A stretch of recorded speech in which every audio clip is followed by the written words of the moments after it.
Ito yung mga kabayan, yung mismong ugat niyan, dahon, at ito yung laman, yan.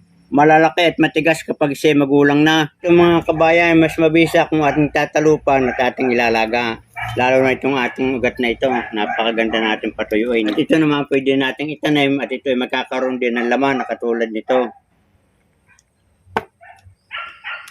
Ito yung mga kabayan, yung mismong ugat niyan, dahon, at ito yung laman, yan. Malalaki at matigas kapag siya magulang na.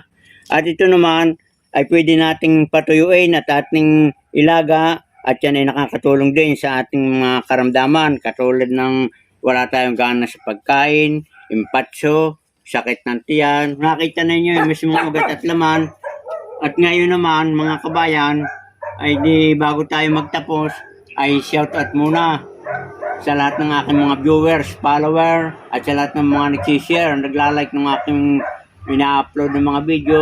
Maraming salamat sa inyong lahat. Good luck and good health. Ingat kayo palagi.